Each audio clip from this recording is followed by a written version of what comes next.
Hi there and welcome to Vox Singing Academy's video podcast number 14. Woo! How you doing, Em? How's your week been? Still alive, lots of teaching, now a couple of new students, really fun ones. Fantastic. So I'm pretty excited. Yes, I've had a big week of teaching as well too, so it's been very good. If you like this channel, please subscribe so you get a little ding. If you have any questions, please put them in the comments below. Please check out, we also have a 5-minute singer Ask Vox Singing Academy YouTube channel as well too. So check that out. That has lots of free tutorials on there regarding every subject. Free scales, you guys, free exercises. Yes, and there is going to be a link for the subject that we're going to talk about here today, which is about warming your voice up. Guys, please, there's a playlist, there's a whole soiree of scales on the 5-minute singer Ask Vox Singing Academy YouTube channel.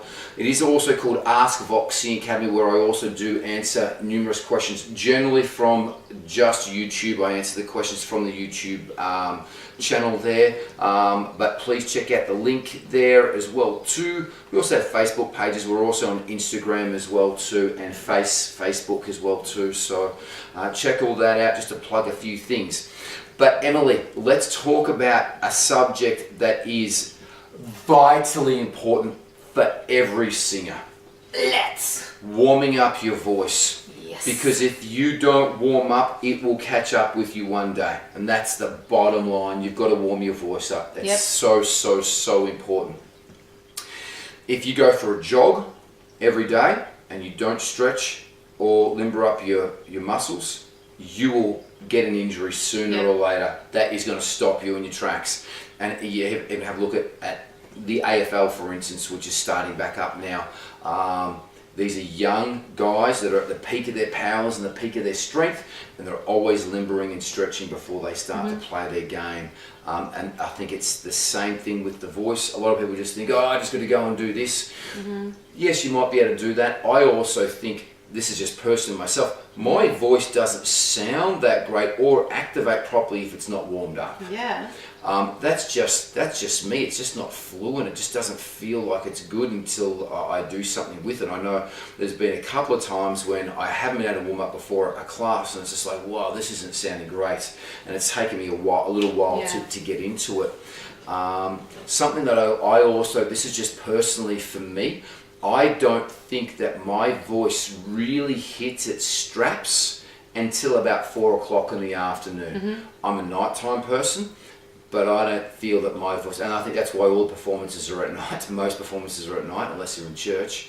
But my voice really starts to hit its peak at about 8 o'clock. Start to feel good, starts to feel loose. You can just go for anything basically at 8, and that's having a big day of teaching. But that's just personally my voice. What about you, and where do you?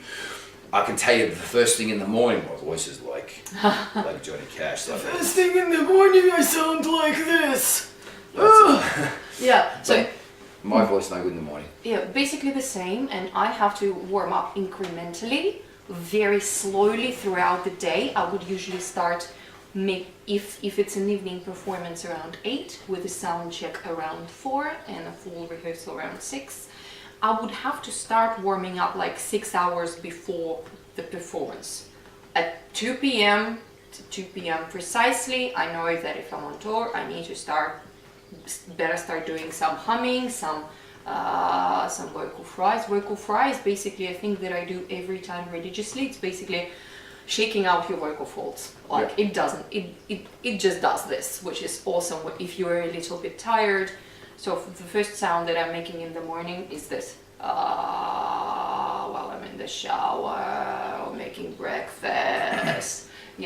After that... Emma, I think we should do an Ask Vox Singing Academy segment on that. We'll just get you behind the keyboard and just record what you do, a bunch of scales and different things like that to warm up with, explaining people the vocal fry, because I've got warm-ups, humming warm-ups, with falsetto warm-ups, and different things that I explain on our YouTube channel, but I think that would be very good that we go over those as well too. Yes.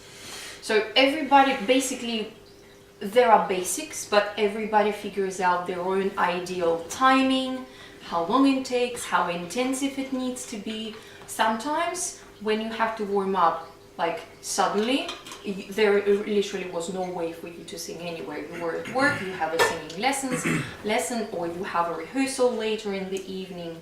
Like one of my students came in and asked me these questions, and I don't sound well until I sing for a little while, like a half an hour into rehearsal. Yep. And it was a first lesson, so she just didn't know that you were supposed to warm up and that it's a normal thing. If you cannot warm up right before you have to go and sing for rehearsal, for practice, just start quietly and slowly. Ideally, you need to find 10 minutes to warm up. Undoubtedly, Yeah. undoubtedly. That's very important.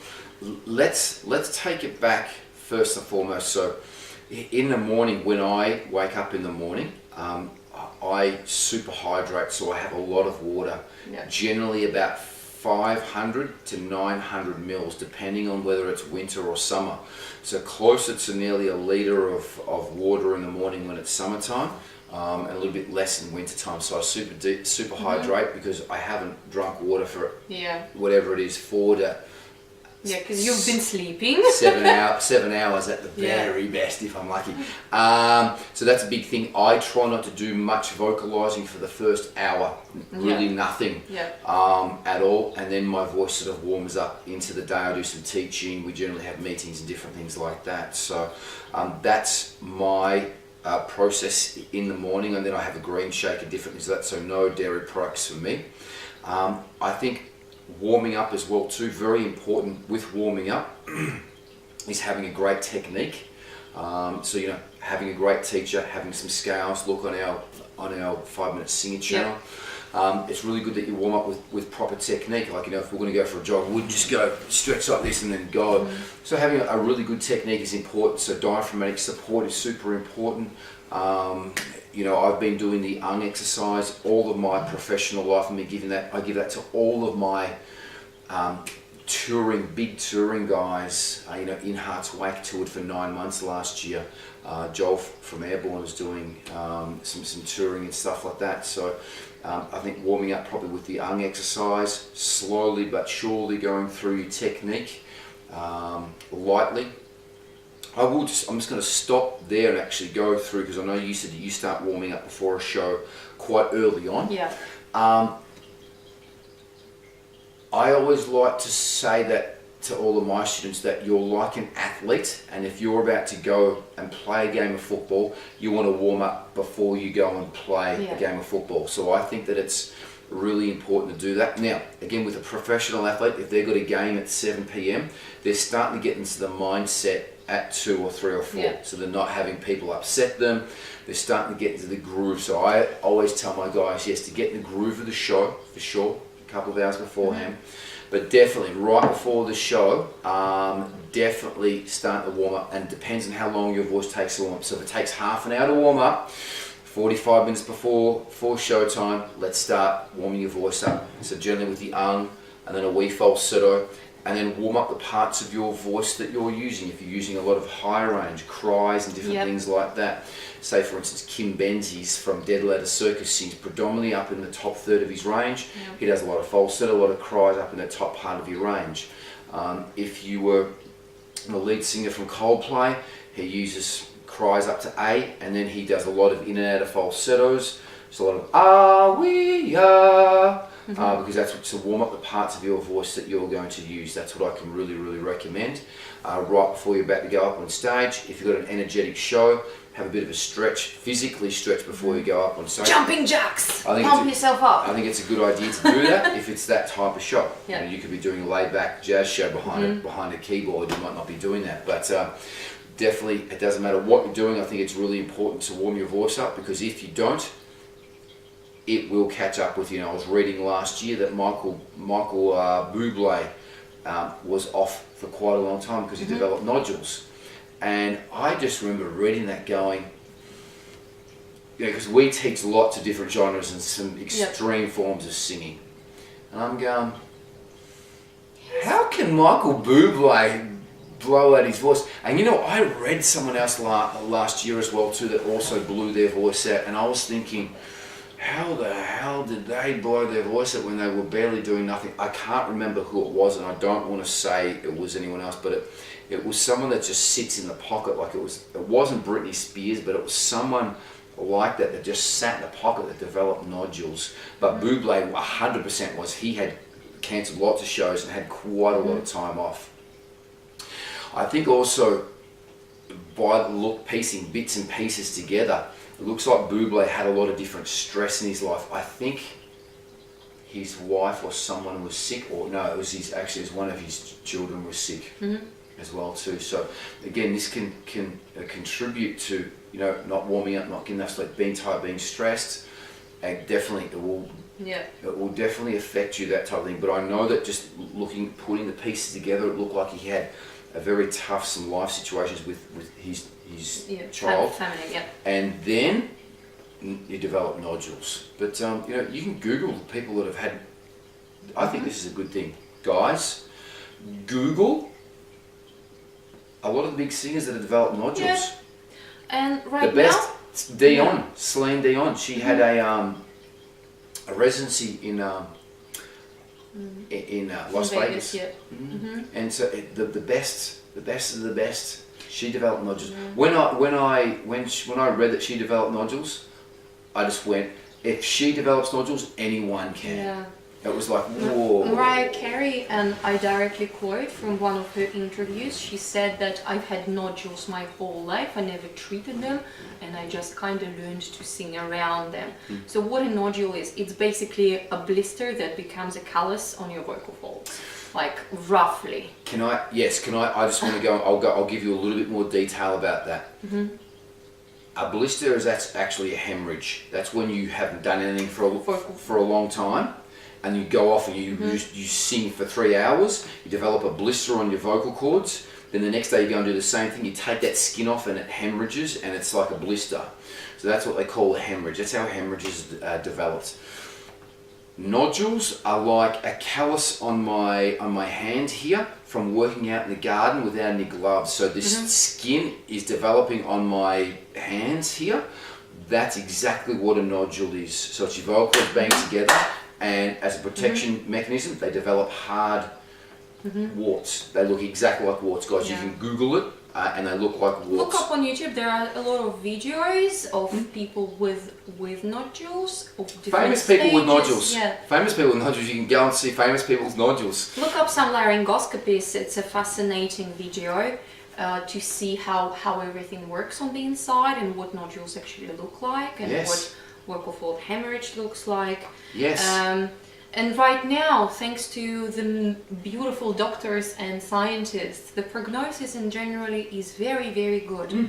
So if you feel that you get some physical damage, something that wasn't there before, that your voice is not like as it was before, probably makes sense to go to a doctor and figure out what's happening there, because they will shove a camera up your nose and see exactly what's happening in there. Yes, or down your throat, depends on what you go and do. But that is very important to do that. So turning it back to the warm-ups, what a warm-up does, it stretches your vocal folds. One of the functions stretches your vocal folds very gently, like a rubber band, gets them both going.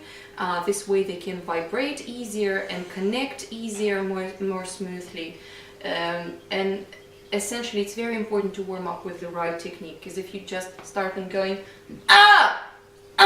what is happening? I'm just banging my vocal folds together against each other and they just rub against each other. I'm creating a blister. Doesn't sound We always nice. want to enter in properly. So with a raise. Like that. While we're just on that subject, guys, I'll see whether I can find a link, but if not, please just Google the vocal cords working. And you can get slowed down versions of the vocal cords, but they vibrate, thousands of times every couple of seconds. Thousands of times, guys. They vibrate very quick, especially the higher you're singing, the higher they're vibrating. So you can see them. They're like flies' wings. They're going very quick. I should have probably done a bit of research, but they honestly do. They a couple of thousand times every couple of seconds they vibrate. So it's very quick. So you can cause damage to them, and they're very light and they're very thin as well too. So technique is important. Support, posture straight, warming up properly. We go through an ung exercise to start with, then a light wee falsetto to warm the top end up, and then we warm up the parts of the voice that we're going to use lightly there as well too. So that's very important. Something very important as well too is that my voice as well too personally takes longer to warm up in winter than what it does summer, just because of the general temperature in the room and my body, and my voice definitely takes a lot longer to warm up if I'm sick. Yeah. I generally got to do things twice over before it's fluent and feeling like it can activate. But when I'm sick, yes, it's when people come in for lessons and I'm sick, I'm on double time. Yeah. I have to work because I have to preserve my voice, but I'm really working my technique, and I've warmed up a lot, and I've got to keep warmed up all the time. Speaking of temperature, probably singing after ice cream or cold drinks is a very bad idea. Yeah. You don't want to do this. You'll never see me drinking at cold water. I'm always drinking out of a flask. Even summer now, it's the start of autumn, but I'm always drinking lukewarm water or warm water to keep my vocal cords warm. Even when I'm not singing, like now, I'm still doing that. I never drink cold water. And even alcohol. I don't drink cold alcohol, so you'll always see me out. If you see me out, buy me a red wine. But I'm never drinking. I'm never drinking cold water just for my vocal cords. Purely and simply, that's what it's for, 24/7. So that's just some dedication for you right there. You would never have seen me drinking it out of a glass, ever, unless I forgot my thermos. Staying hydrated is exceptionally important, guys, as well too. That's really important. If your vocal cords aren't hydrated, they are going to stick together and they're going to move properly. It's like if your mouth gets dry, it becomes very sticky and stuck. So very phlegmy, very thick phlegm. So staying hydrated is very, very important. Now, warming up. So once you've warmed up, you've done your show, it's very, very important, Emily, to cool down. Yep. Lactic acid is an acid that basically goes into muscles to help its recovery. That's what lactic acid is. So that's why if you go for a long jog, later that day, 1 hour, 2 hours, your muscles will become stiff. It's actually there to help you out. It's actually there to say, hey, look, let's rest. But it's a good thing to move that out and stretch as well too. That's why when you finish, especially a very intensive exercise, it's always good to stretch after it, and or even the next morning as well, especially as you get older like me. Stretching I just have to stretch in the morning now, just as a general rule.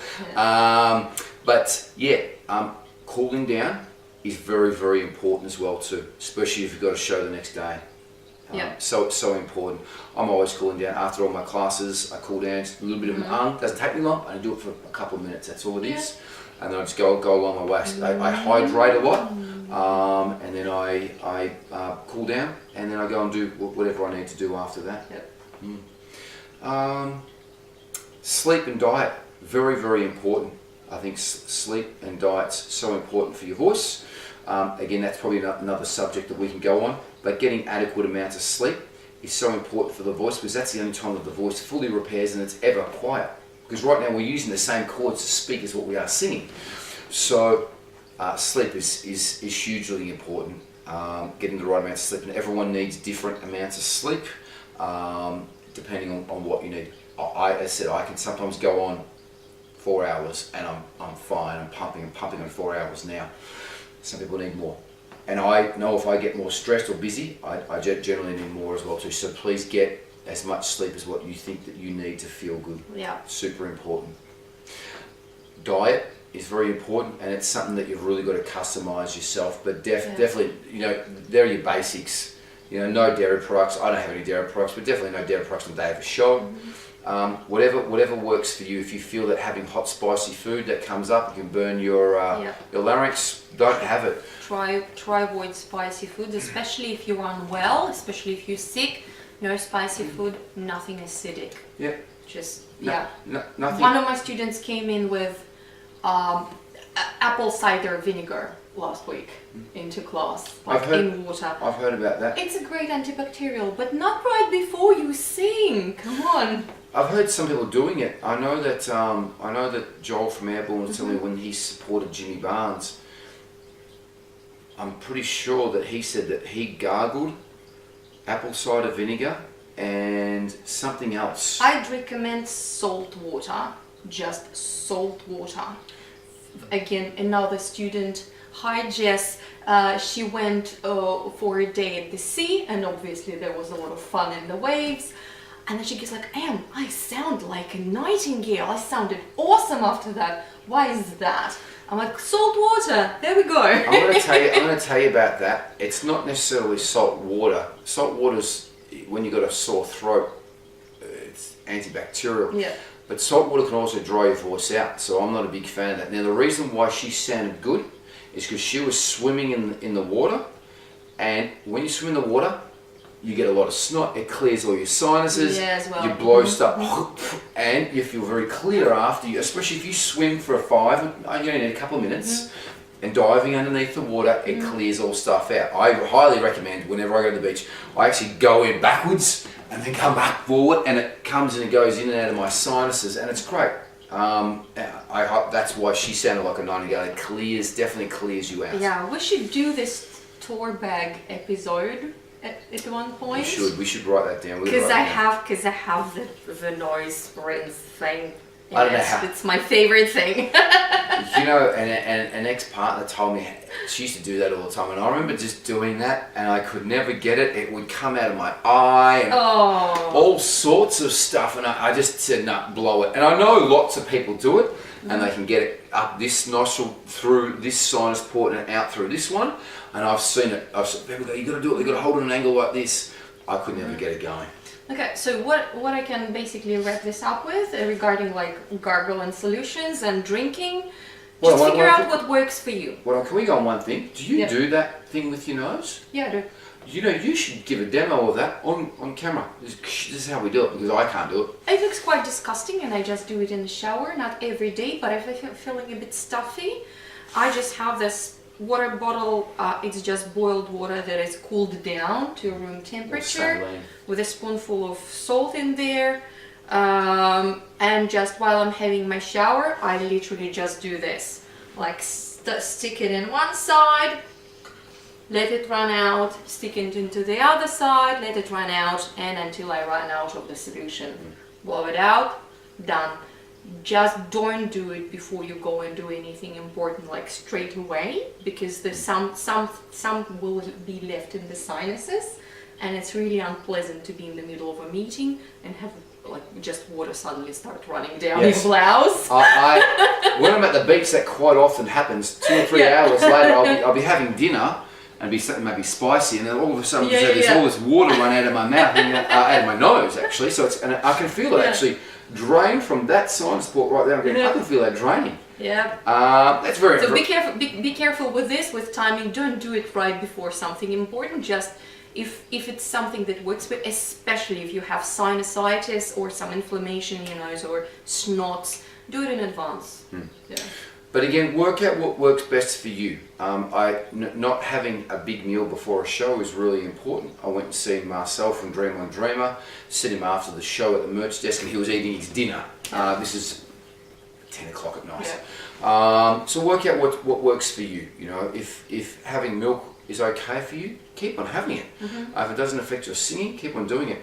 You know, I've really worked out my diet. I have hay fever all the time. I'm always clearing my throat all the time, and it's the best that I can do, and I just deal with it. But I've worked my diet out, work out what works best for you. Spicy food, not spicy food, dairy products, not eating too much, grazing. These are my types of things. I think that's pretty much it, Em? Yeah. Warm up with good technique, cool down with good technique, figure out your routine, and you'll be all set. And it doesn't take long for you to warm up. Honestly, to do one of our exercises and a wee falsetto exercise, honestly, if I'm in a rush, 3 minutes and I'm done, and I can pretty much go and do it. I really like to go and do a cry after that, or something a little bit higher, and that all of that would happen in 4 minutes if I'm in a rush. But then I'm feeling confident, I'm ready to go. At least I've done 4 minutes. That's that's nothing, especially for vocal safety. And you'll do the same thing if you're stretching. Yeah. You're going for a casual jog, you'd warm up, you'd stretch for at least 3 or 4 minutes. It's the same, it doesn't take long. Thanks, Anne. Have a go. Thank you for listening and watching, and we will see you next week on VSA's video podcast. Bye-bye. Talk soon.